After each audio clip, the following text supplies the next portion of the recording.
नमस्कार मित्रों, धर्म मीमांसा के सभी दर्शकों श्रोताओं का अभिनंदन है, स्वागत है।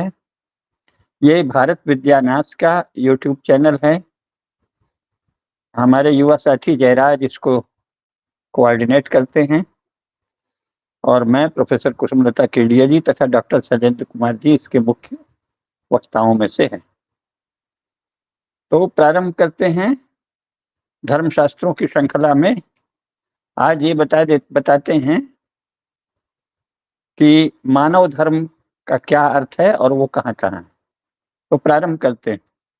वसुदेव सुतम देवम कंस चाणूरमर्दनम देवकी परमानंदम कृष्णम वंदे जगद्गुरुम। कृष्णाय वासुदेवाय हरे परमात्मने प्रणत क्लेशनाशाय गोविंदाय नमो नमः। धर्म की जय हो, अधर्म का नाश हो, प्राणियों में सद्भावना हो, विश्व का कल्याण हो। ओम नमो भगवते वासुदेवाय। तो मित्रों, जैसा मैंने बताया था, धर्मशास्त्र विशेषता है, धर्मशास्त्र नामक ग्रंथ को ही कहा जाता है और उनमें सर्वोपरि है मानव धर्मशास्त्र, जो महाभारत में भी जिसका उल्लेख हुआ है और जो बहुत पहले से, हजारों वर्ष पहले से और परंपरा के अनुसार तो लाखों करोड़ों वर्ष पहले से विद्यमान है। और ये बार बार प्रलय के बाद जब सृष्टि होती है तो पुनः ब्रह्मा ज्ञान प्रवर्तित करते हैं और ये क्रम चलता रहता है। तो मनुस्मृति को बाद में मनुस्मृति जिसे कहा जाने लगा, जैसा मैंने बताया था, उसकी पुष्पिका में सदा उसे इति श्री मानव धर्मशास्त्रे, मानव धर्मशास्त्र में हमने प्रथम अध्याय पूरा किया, द्वितीय अध्याय पूरा किया, ऐसा अध्याय के अंत में वाचन होता है, पुष्पिका जिसे कहते हैं। तो उसका अधिकृत नाम क्या हुआ? मानव धर्मशास्त्र।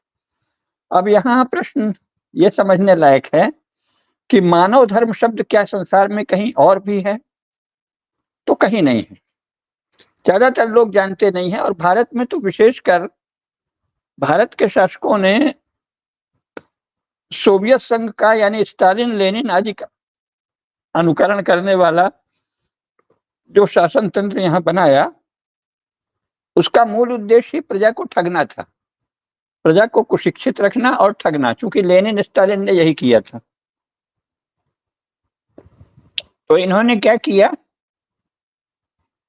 नेहरू जी में तो फिर भी एक लोकतांत्रिक शील था, लेकिन लोग प्रेरित बहुत थे लेनिन और स्टालिन से। लेकिन बाद में उनकी नकल में जो उनके अधीनस्थ अफसर और दूसरे नेता छुटभइये थे जो कम्युनिस्ट विचार की ओर झुके हुए थे, उन्होंने उसमें और करेले में नीम चढ़ा दी और झूठ पर झूठ, पढ़ाई के नाम पे, इतिहास के नाम पे, शिक्षा के नाम पे झूठ बोलते रहे, संचार माध्यमों से झूठ फैलाते रहे। तो एक झूठ ये फैला दिया कि संपूर्ण संसार में मानव धर्म है, लेकिन मानव धर्म कहीं नहीं। एक एक करके बताते हैं। क्रिश्चियनिटी है, तो क्रिश्चियनिटी में तो मानव धर्म शब्द ही नहीं है। वहां तो कुल दो डिवीजन है, फेथफुल और हिडन। फेथफुल वो है जो इसको विश्वास करे कि जब से सृष्टि हुई तब से आज तक गॉड ने बड़ी मेहनत से, बहुत ही परिश्रम करके, बहुत ही पुरुषार्थ करके कुल एक लड़का पैदा किया। उसे कहते हैं ओनली बिगॉटन सन, इकलौता सगा लड़का। उसका नाम है जोशुआ या जीसस। वो भी गॉड ने प्रेतात्मा के जरिए पैदा किया, कुमारी माँ के गर्भ से। तो फिर उसके बाद गॉड का करार हो गया। करार ये हुआ कि तुम मेरे रिलीजन को फैलाओगे और मैं तुमको ये सारी सृष्टि भोग के लिए दूंगा, और बाकी लोग जो मेरा रिलीजन नहीं मानेंगे उन्हें केवल कष्ट दूंगा और नरक में भेजूंगा। अब ये गॉड स्वयं तो आए नहीं कहने, और जीसस ने कहा था, इसका भी कोई प्रमाण नहीं है। जीसस की मृत्यु, अगर जीसस हुए, बड़ा भारी विवाद तो ये है कि जीसस हुए या नहीं हुए, पर मान लेते हैं कि हुए। हालांकि अब तो स्वयं ईसाई लोग कहते हैं कि हमें हिस्टोरिक जीसस में भरोसा नहीं है, हमको तो एक स्पिरिचुअल जीसस चाहिए, यानी आध्यात्मिक धारणा के रूप में जीसस हैं, ऐतिहासिक रूप से जीसस नहीं है। उसका बहुत कारण है। डेड सी स्क्रॉल नामक जो डॉक्यूमेंट्स मिले, उससे पता चला कि जो कुछ बाइबल में कहा गया है वो उससे अधिक अच्छे ढंग से उसके कई सौ वर्ष पहले लिखा जा चुका था। तो मान लिया गया कि ये न्यू टेस्टामेंट वगैरह सब नकल हैं। और इसलिए पादरियों की गप्पे हैं, मनोरोगियों की गप्पे हैं। खैर, पर अभी अपन अगर आस्था के स्तर पर कहें तो ठीक है भाई, क्रिश्चियनिटी एक आस्था है, फेथ है। तो उस फेथ में जीसस के वचन तो है ही नहीं है। सरमन ऑन द माउंट में कुछ वचन हैं, शेष नहीं है, तो उन्होंने तो ये कहीं कहा नहीं है। लेकिन जो उसमें पादरी लोग प्रतिपादित करते हैं वो यही है कि जो इस बात पे विश्वास करे कि सृष्टि के आरंभ से आज तक गॉड ने, अब गॉड का क्या अर्थ होता है वो अलग बात है, कोई गॉड है जो सातवें आसमान पर है, वो सयाना सा पुरुष है, उसके दाढ़ी भी है और वो संसार में कहीं आता जाता नहीं है, सातवें आसमान में एक बहुत बड़े सिंहासन पे बैठा है, लेकिन सारे संसार पर उसकी प्रभुता चलती है। वो जैसे बहुत बड़ा चक्रवर्ती सम्राट है, अपने सिंहासन पर विराजा रहता है, लेकिन वो सर्वव्यापी नहीं है। वो किसी और कण कण में भी व्याप्त नहीं है, किसी और आत्मा के भीतर भी उसका अस्तित्व नहीं है, प्रकाश नहीं है। वो बस सातवें आकाश में रहता है, लेकिन सबको कंट्रोल करता है। तो गॉड क्या है? महान कंट्रोलर, नियामक, सबका कंट्रोल रखता है, जैसे कोई बहुत बड़ा तानाशाह हो। तो उसने किसी तरह एक बेटा पैदा किया, ओनली बिगॉटन सन जीसस। और जीसस सीधे तो उनका कोई उत्तराधिकारी है नहीं, एक बेटी थी, उसको इन पादरियों ने या तो मार डाला या कहीं वो डर के मारे मार ही डाला कहते हैं। और फिर उसको मानने वालों का एक अलग दुनिया है, वो लोग भूमिगत गुपचुप रूप से रहते हैं। तो जो पादरी लोग आए जिन्होंने जीसस की बेटी को भी मार डाला, तो उनका उत्तराधिकारी चर्च बना, और चर्च ने ये कहा कि हम जीसस की दुल्हन हैं, ब्राइड ऑफ जीसस, है ना। इसीलिए चर्च में जो नन वगैरह जो भी भर्ती होती हैं वो सब जीसस की दुल्हन मानी जाती हैं। ये अलग बात है कि इसके बहुत से पुस्तकें हैं, प्रकाशन है, विवरण है कि कम आयु की छोटी छोटी लड़कियों को, किशोर लड़कियों को जब भर्ती करते हैं तो उनको भावना के, प्रेम के अतिरेक में बहा ले जाते हैं, और फिर बहुत से पादरी छिप छिप के, कहीं छिप के आवाज देंगे, वो हेलुसिनेशन में, भ्रम में, तथाकथित किसी समाधि जैसी स्थिति में, जड़ता की वैसी समाधि, जैसे रजनीश कहते थे, वैसी समाधि में चली जाती हैं। और फिर वो उनसे कहते हैं कि मैं तुम्हारा लॉर्ड जीसस बोल रहा हूँ। उस पर पुस्तकें हैं, केरन आर्मस्ट्रांग की पुस्तक है और लोगों की पुस्तक है। केरन आर्मस्ट्रांग स्वयं एक नन रही थी और उसने अपनी और अपनी सहेलियों की आप बीती लिखी है, उसमें बताया है कि पादरी कैसे चलते हैं, फिर कहते हैं मैं जीसस हूँ, तुम्हारा लॉर्ड। तो वो लड़कियां तो भाव विभोर होने लगती हैं, जैसे अपने यहाँ कोई कृष्ण भगवान आ गए साक्षात दर्शन देने, अगर भक्ति में ऐसा लगे तो क्या हालत होगी। फिर वो उनके पास आते हैं, फिर वो शकल कर्म करते हैं, और कई बार गर्भ रह जाता है, फिर गर्भपात कराते हैं। और बहुत सारे भ्रूण समय समय पर, जब पोप के महल के पास एक तालाब है, उसकी सफाई होती है, तो उसमें हजारों हजार भ्रूण निकलते हैं। तो ये तो उनकी लीला है। तो वो चर्च जो है जीसस की दुल्हन है, और चर्च की दुल्हन सारी नन है, और पादरी लोग चर्च के प्रतिनिधि हैं, एजेंट हैं, रीजेंट हैं। तो वो जो कहते हैं उसका जो पालन करे, केवल वो फेथफुल है। तो what is faithful? Faithful is to be faithful towards the church. नाम तो गॉड का लेंगे और ओनली बिगॉटन सन का भी लेंगे, पर तथ्यता है फेथफुल का अर्थ होता है चर्च के प्रति फेथफुल।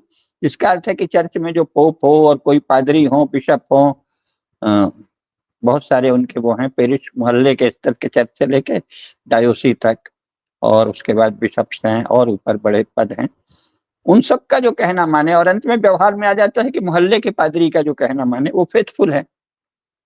जो ये बताए कि हमारे मन में क्या क्या सेक्स के भाव पैदा हुए थे, अकेले में बताए, कन्फेस करे, तो फिर वो उसको क्षमा कर देंगे गॉड गॉड की ओर से, और नहीं तो उनका दंडित होना, शापित होना आवश्यक है, आदि आदि, बहुत ही नरक है। लेकिन अभी का विषय मानव धर्म है। तो वो फेथफुल वो है जो चर्च के प्रति, यानी व्यवहार में चर्च के पेरिश यानी स्थानीय मोहल्ले के फादर के प्रति फेथफुल हो। तो उससे बड़ा नरक मच गया। लेकिन अभी तो मानव धर्म की बात कर रहे हैं, तो फेथफुल नाम, फेथफुल और हीदन।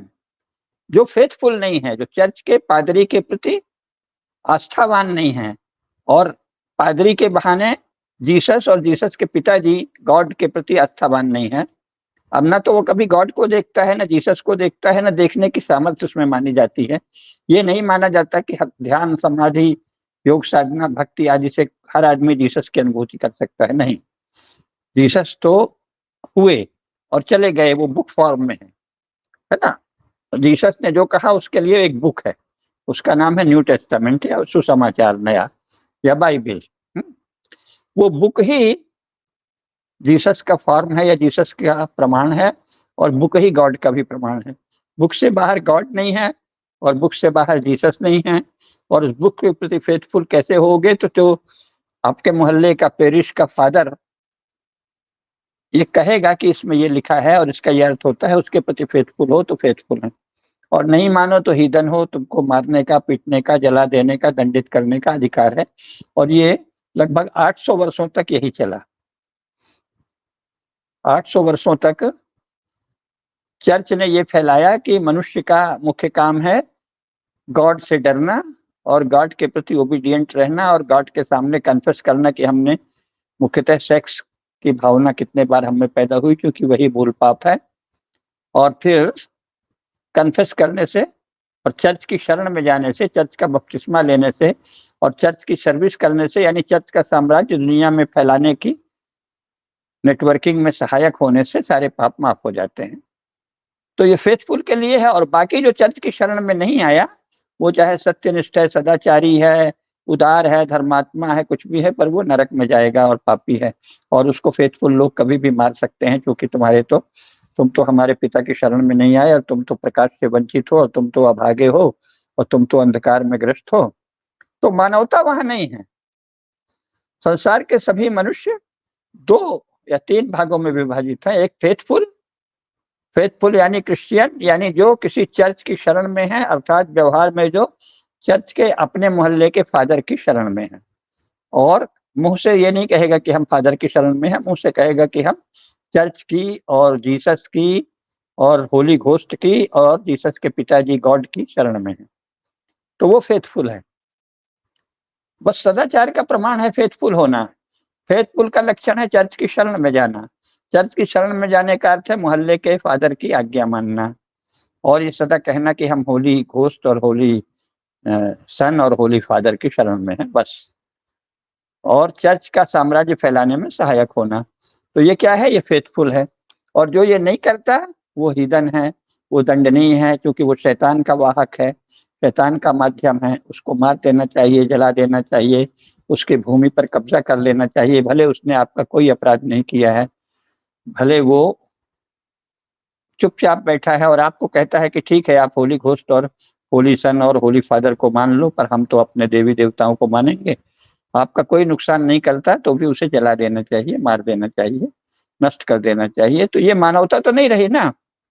मनुष्यों का एक भाग हो गया फेथफुल और दूसरा भाग हो गया हीदन या विधर्मी, पापी।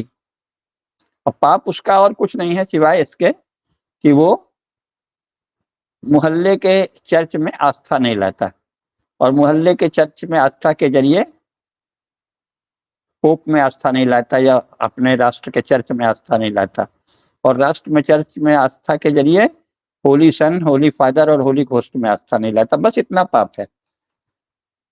बाकी वो सकल कर्म करे तो वो जो है फेथफुल है। तो मानवता विभाजित हो गई, एक फेथफुल, एक हीदन। तो मानवता का कोई भी कॉन्सेप्ट, कोई भी विचार, कोई भी भाव क्रिश्चियनिटी में नहीं है। यह अधिकृत तथ्य है। दूसरा है इस्लाम। इस्लाम में भी मानवता का कोई कथन नहीं है। इस्लाम क्या है? इस्लाम का अर्थ है आज्ञा पालन। किसका आज्ञा पालन? आखिरी रसूल का पालन, आखिरी रसूल की आज्ञा का पालन। आखिरी रसूल की आज्ञा क्या है? जो अल्लाह ने संदेश भेजा। आखिरी रसूल की अपनी कोई इच्छा नहीं है, वो बड़े निष्पक्ष आदमी हैं। अल्लाह ने जो संदेश भेजा, इल्हाम भेजा, वही भेजी, वही यानी गुप्त संदेश, गुह्य संदेश, वो जो भेजा, तो वो भेजा तो कैसे जानेंगे? तो वो आखिरी रसूल के जाने के लगभग 150 वर्ष बाद संकलित की गई। तो उसमें जो संकलित हुआ उसका बहुत बड़ा हिस्सा कह दिया गया कि जाली है, फ्रॉड है, धोखाधड़ी है, झूठा है। जो वहां के शासक थे बगदाद के, तुर्की, उन्होंने कहा ये झूठा है, ये गलत है। और अंत में जिनको संकलित किया कि हाँ ये प्रामाणिक है, वो अल्लाह के आखिरी रसूल के जाने के लगभग 150 वर्षों बाद जो कुरान संकलित हुई, उसमें सुन्नी और शियाओं का मतभेद है। शियाओं में भी कई मत हैं, सुन्नियों में भी कई मत हैं, लेकिन जो भी हो, मोटे तौर पे एक कुरान शरीफ नाम का एक पवित्र ग्रंथ है उनके अनुसार, बहुत ही पवित्र।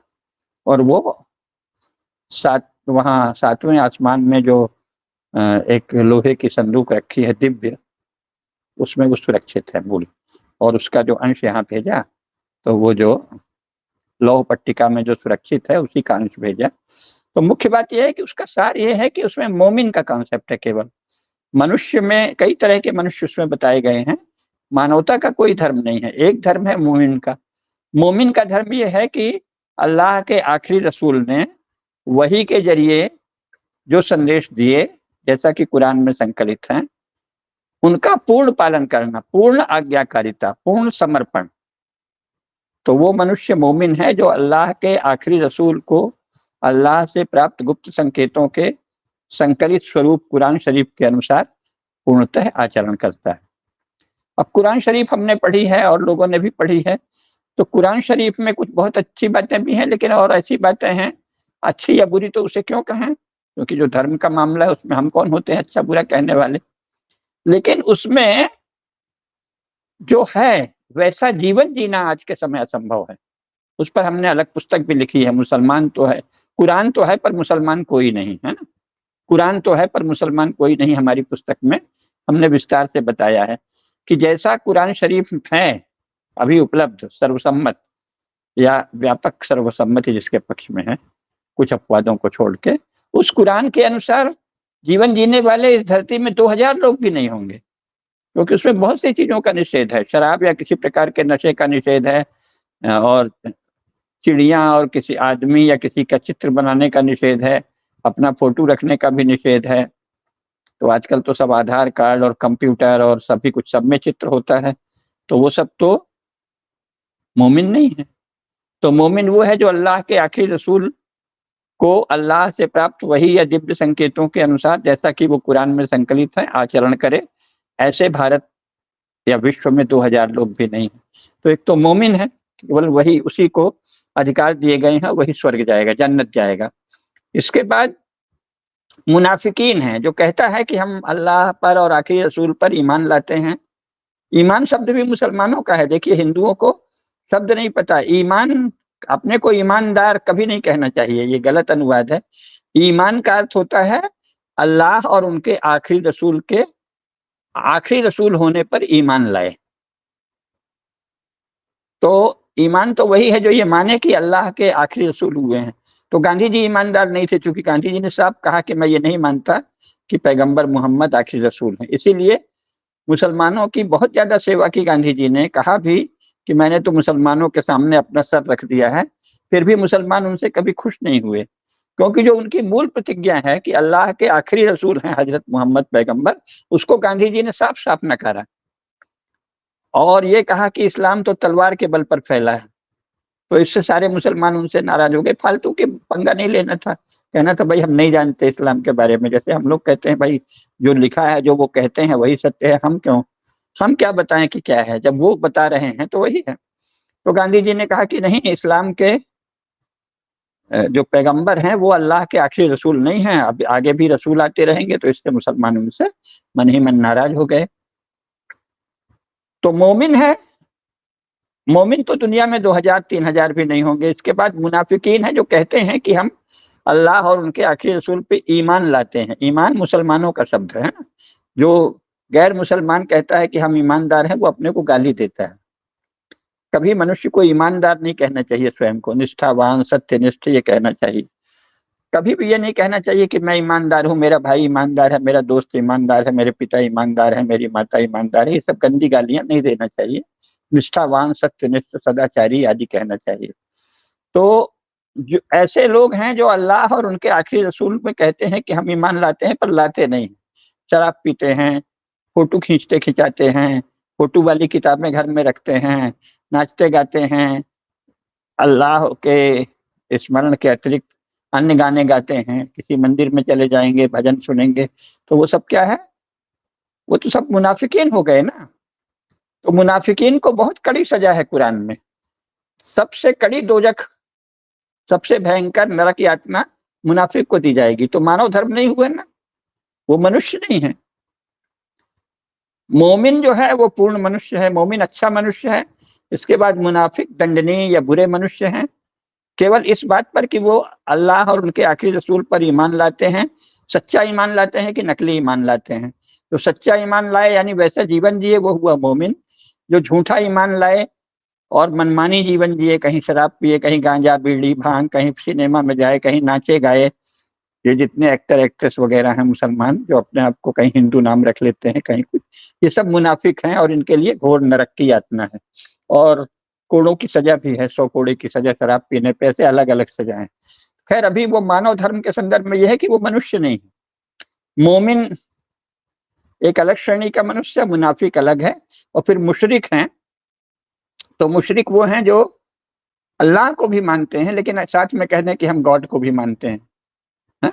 या यहोवा को भी मानते हैं, तो वो सब मुशरिक हैं। यहूदियों और ईसाई से कुरान शरीफ में जो वही उतरी है, उनको यहूदियों और ईसाइयों से बहुत ज्यादा आपत्ति है, बहुत ज्यादा शिकायत है, और उनके लिए काफी कड़ी कड़ी बातें कही हैं। हिंदुओं को तो जानते ही नहीं थे मोहम्मद साहब, तो कोई वही भी नहीं उतरी। हिंदू धर्म के विषय में कुरान में कोई भी आयत नहीं उतरी है। तो इस यहूदियों और ईसाइयों से बहुत शिकायत है, उनके लिए बहुत ही दंड विधान है, बहुत ही शाप है और बहुत ही निंदा है। तो वो मुशरिक हुए। तो मोमिन हुए, मुनाफिक हुए, मुशरिक हुए। इसके बाद चौथे प्रकार के मनुष्य काफिर, जो ये सब झंझट में नहीं पड़ते। साहब हम मोमिन भी नहीं है, हम मुनाफिक भी नहीं है, हम मुशरिक भी नहीं, हम तो अपना धर्म मानते हैं, है? जैसे ईसाई है, जैसे यहूदी है, तो वो सब काफिर हैं।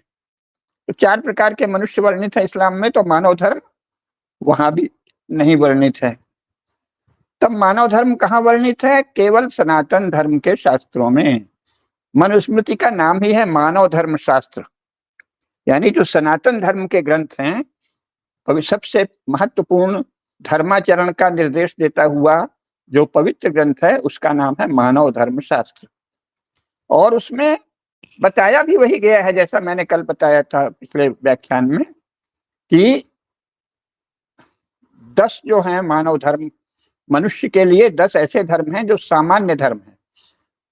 सामान्य धर्म है, उसी को कहा है सार्ववर्णिक, सब वर्णों सब आश्रमों के लोगों को उसका पालन करना चाहिए। और जो अंत्यज है, जो वर्ण से बाहर है, जो अन्य जनपदों में रहता है, उसको भी उसका पालन करना चाहिए।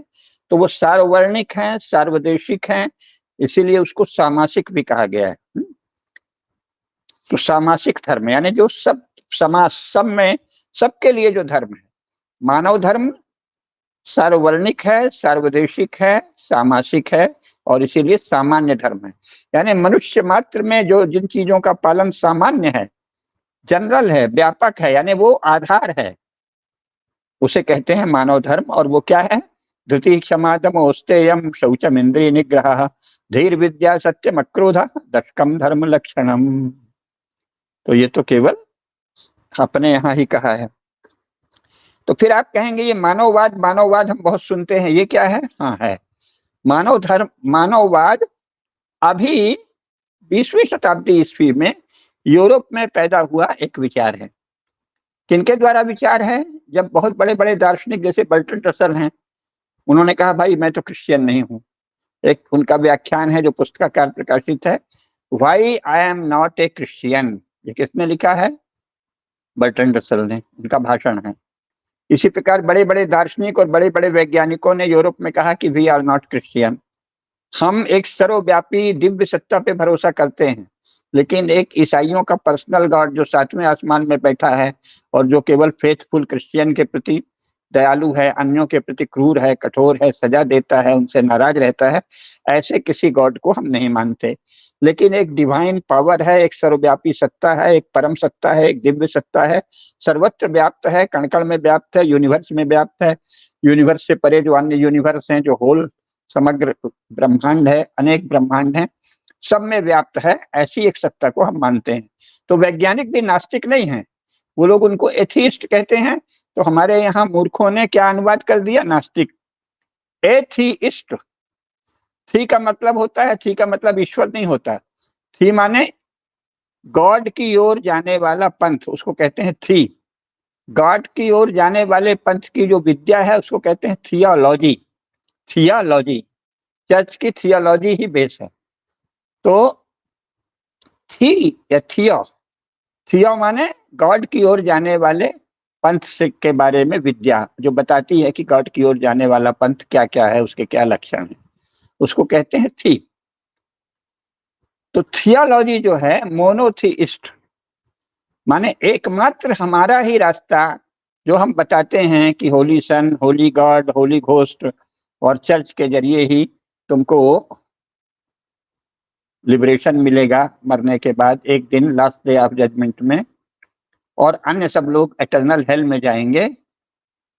इस एकमात्र पंथ को जो माने वो है क्रिश्चियन। तो थी एक किसी पंथ को, तो फिर कुछ और लोग पैदा हुए, नहीं नहीं ये नहीं ये पंथ है, ये नहीं ये पंथ है, कई पंथ बन गए क्रिश्चियनिटी में बहुत सारे।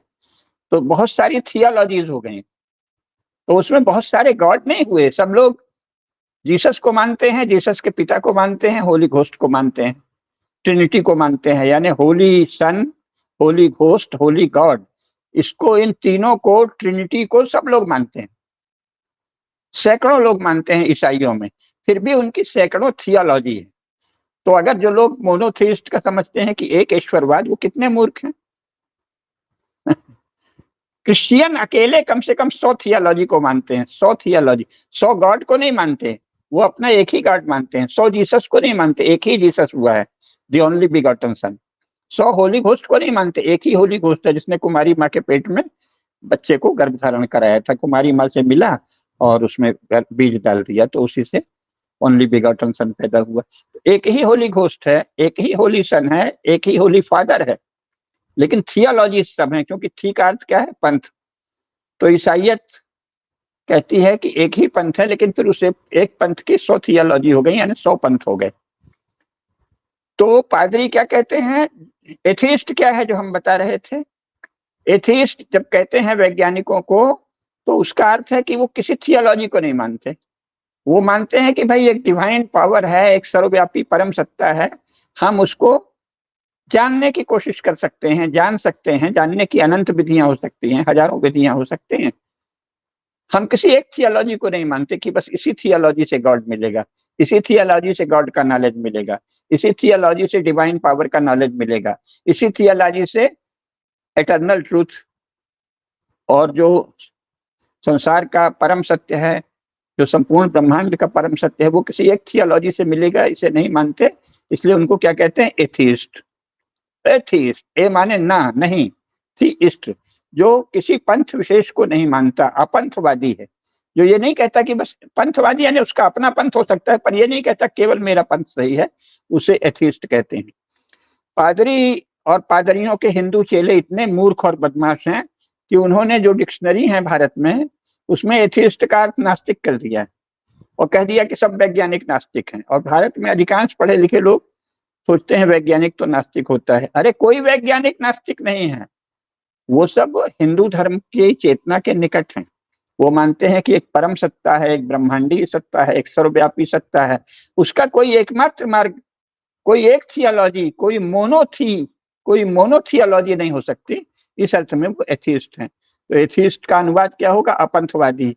और मूर्ख हिंदुओं ने और बदमाश पादरियों ने डिक्शनरी बना के क्या लिख दिया है, एथीस्ट का अर्थ नास्तिक।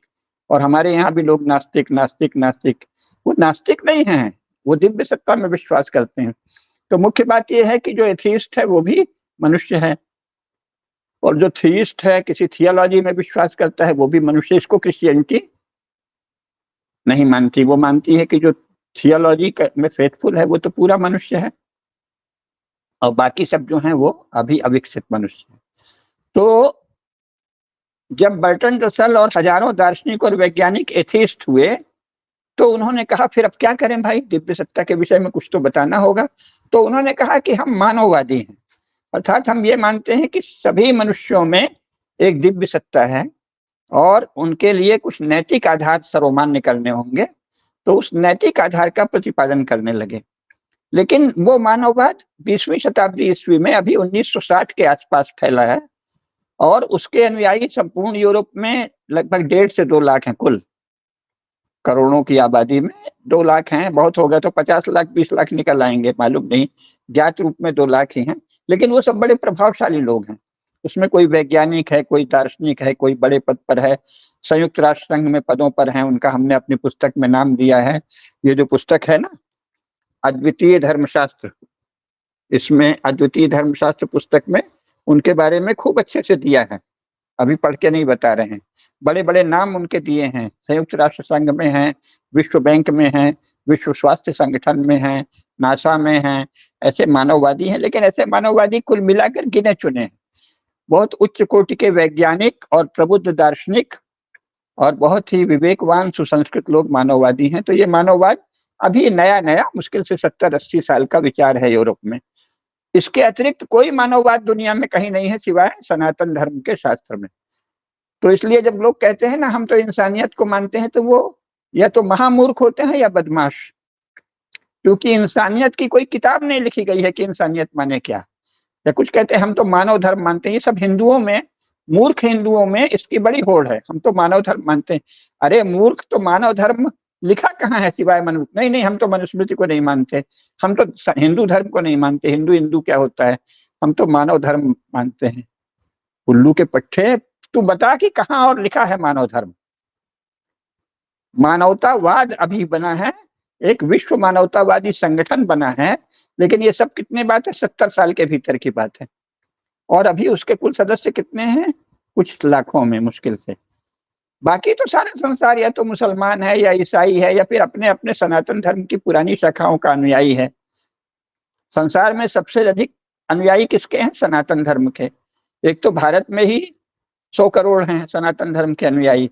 इसके बाद अमेरिका के पुराने निवासी, अफ्रीका के पुराने निवासी जो पुराने विश्वासों में करते हैं, फिर इधर जापान है और वियतनाम है, यानी जो पहले चंपा कहलाता था, अभी 60-70 साल पहले तक जिसे हम चंपा कहते थे, जिसे अंग्रेजों ने वियतनाम नाम दिया, कोई थाईलैंड जो श्याम देश था हमारा, इन सब में सनातन धर्म के अनुयायी हैं। तो कुल मिला के संसार में 3 से 4 अरब लोग सनातन धर्म के अनुयायी हैं।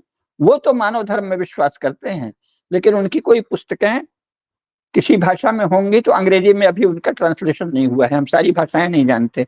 अंग्रेजी में किसी भी अन्य सभ्यता की ऐसी किसी पुस्तक का ट्रांसलेशन नहीं हुआ है जिसमें बताएं कि वहां मानव धर्म नाम की कोई अवधारणा है। मानव धर्म की एकमात्र अवधारणा सनातन धर्म के धर्मशास्त्र में, यानी मानव धर्मशास्त्र में है, जिसे लॉ ऑफ मनु या मनुस्मृति कहने लगे बाद में अंग्रेजों के समय। पुराना नाम क्या था? मानव धर्म शास्त्र।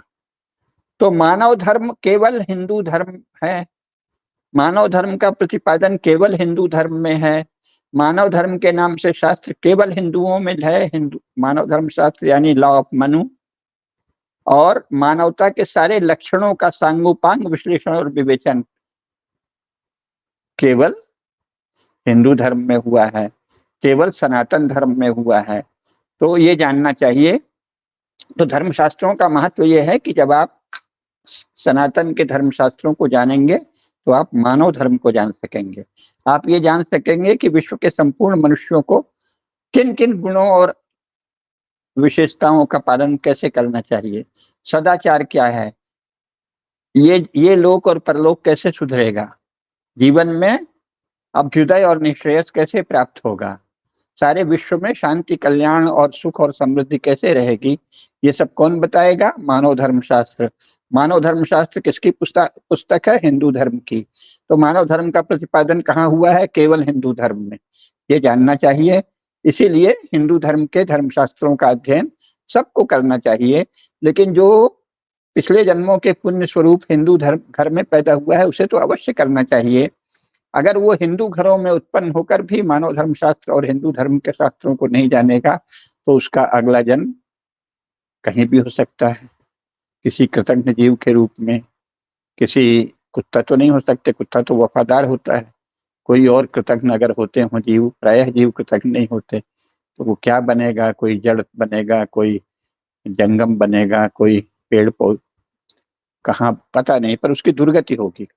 हिंदू कुलों में उत्पन्न होकर भी आप मानव धर्म शास्त्र और सनातन धर्म के शास्त्रों को नहीं जानते, तो ये आप पर अगला जन्म आपका गड़बड़ होगा, इसलिए जरूर जानना चाहिए। इसीलिए धर्म मीमांसा इस श्रृंखला को चला रही है।